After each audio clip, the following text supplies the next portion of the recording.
Group 3, welcome to week 6. This is Coach Greg from Coach's Corner putting together the weekly drills. So, as I promised, we'll continue to build off a previous week's drills. So just a quick recap. Week 1, boat speed. Week 2, mark rounding and lay lines. Week 3, starts. Week 4, starts. Probably guess what's going on in week 5 here. Yes, more starts, focusing on starting strategies, as well as post starts. What to do after you start. Okay, so take a quick look at what we did. Actually, it turned out being previous couple weeks here based on weather, but what we tried to do is a box start. What did we try to do this for? The idea is to get you guys into what we call the parking lot, to get you in a good position to find your way to the line.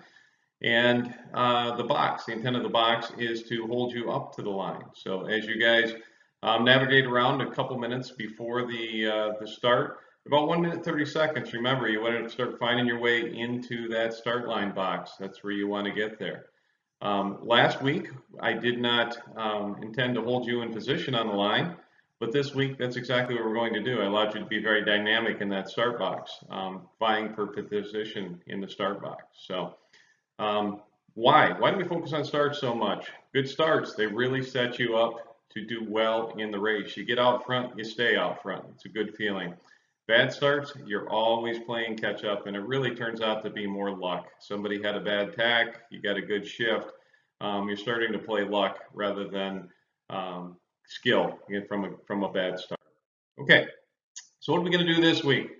So if you can see here, we've got coach boat. We've got a start line that we will try to establish. But we're going to have a couple extra buoys on the start line. Why do we do that? Because I want you guys to know where the line is. In a race, you'd never have this. But my intent is to give you a good visual of how to start judging, are you up to the line or not? So what we're going to do is the normal spot over here, and then I'm going to have you at 1 minute. Work your way up to the line. You should be on the line for a minute. I want you to hold your boat, hold your lane up at the start line for 1 minute. So doing this, you don't want to point straight into the no-go zone.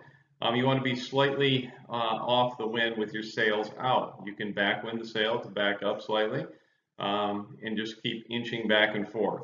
You will tend to slide down the line. It inherently happens. If you're in a bad spot and you can't hold that, bow out, spin around, come back around, and come up to the line. When you hear the 10-second whistle, I want you to get in the habit of starting to accelerate. Even if you go over the line, I'd rather have that than wait until the 0 seconds and then accelerate. That's not going to get you a good start. Okay, so let's run a scenario here. Similar setup, start line, and the marks to help you here. Boats are vying for position, but what happens when you have a bad position? What do you do?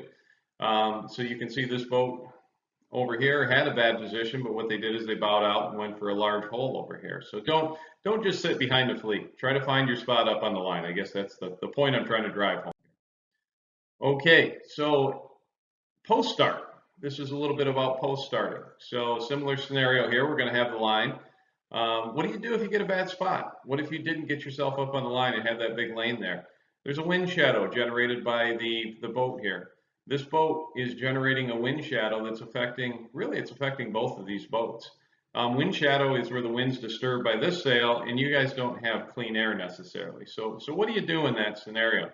Well, you really have a couple of options in this particular scenario. As these boats head up, you can, one, look for a clean lane. You see there's a big opening here.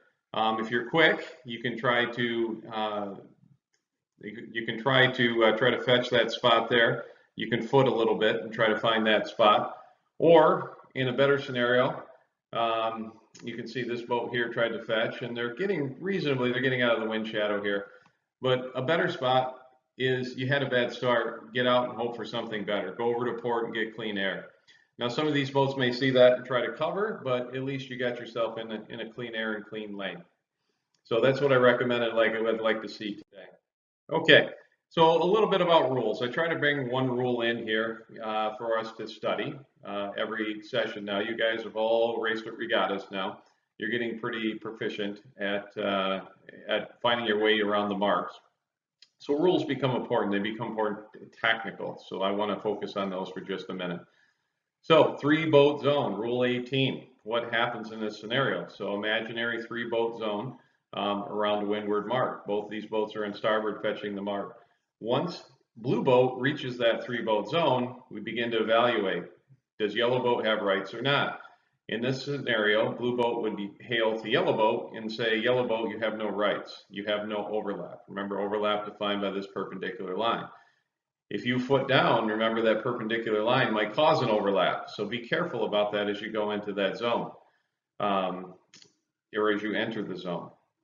So yellow has no rights in this scenario. So yellow, rather than try to fight your way in here and get yourself in a bad situation, what you would do as yellow is you would slow down and follow them in, is really your best scenario at this point, and hope that they do a bad mark rounding. Remember, in the mark roundings, if blue boat exits wide around this, yellow boat dive in here and exit narrow. Now you're in a good position again. So it's not all over here, but anticipate this so that you don't get yourself in a bad spot here, because the worst thing you can do is foul blue boat, protest, and now you got to do your circle. So that's just not a good scenario to be in. There's a lot better videos on this to go into the rules quite a bit more in depth. You can read the rules, Rule 18, or I've got a video here I'll post on Coach's Corner as well that you can watch. It's about 10 minutes, but you can fast forward through parts of it. It's a good study, though. It gives you several scenarios that I really didn't go into here. I'm just covering the highest level. Looking forward to seeing you in practice this week, and let's go sailing.